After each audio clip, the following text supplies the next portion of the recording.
મહેસાણામાં પાટીદાર યુવાનના થયેલા custodial death મામલે ભરતસિંહ સોલંકી દ્વારા પત્રકાર પરિષદ સંબોધવામાં આવી. ભરતસિંહ સોલંકીએ જણાવ્યું કે પાટીદાર યુવાનનો પોસ્ટમોર્ટમ રિપોર્ટ આવ્યા બાદ તે મુદ્દે હવે ફરિયાદ થવી જોઈએ અને તમામ જવાબદાર લોકો સામે કડક કાર્યવાહી થવી જોઈએ.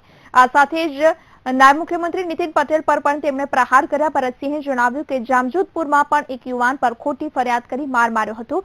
ગુજરાતમાં જંગલ રાજ છે. ભાજપના શાસનમાં 220 કસ્ટોડિયલ ડેથ થયા છે. બીજી તરફ ભાજપ પ્રદેશ પ્રમુખ જીતુ વાઘાણીએ ભરતસિંહના તમામ આક્ષેપોને વખોડી કાઢ્યા હતા.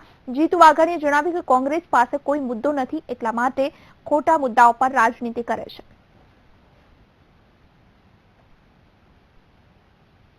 પ્રકારનું રાજ્ય ગુજરાતમાં ચાલે છે, જંગલિયાત ભર્યું, જાણે ગુનેગારોને પોષવાનું હોય અને પોલીસને છૂટો દોર આપવામાં આવ્યો હોય કે તમે કોઈ પણ માણસને ગમે ત્યારે પકડી ગમે ત્યારે માર ઝૂડ કરી એની સાથે જે વર્તન કરવું હોય તે કરી શકો.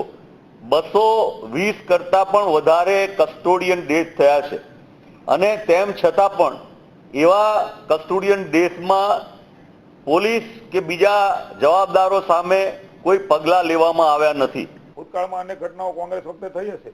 એમણે ક્યારે શું શું કર્યું એનો જવાબ એ સાર્વજનિક ગુજરાતની જનતાને આપે કે આવું કસ્ટોડિયન ડેથ થયું ત્યારે અમે આવું કર્યું હતું, આવું થયું ત્યારે આવું કર્યું હતું. આ બધું કાગળો પર હોય છે. કોંગ્રેસ પહેલા એક એમના વખતે શું થયું હતું. અમારું મન એ ખુલ્લું છે. પરિવારજનોને હું ફરી વખત આશ્વસ્ત કરું છું. આવો તમારે જે કાંઈ એફઆઈઆરમાં નામ દાખલ કરવા હોય એની ન્યાયિક તપાસ, તટસ્થ તપાસ અને કસૂરવારોને કડકમાં કડક સજા થાય એના માટે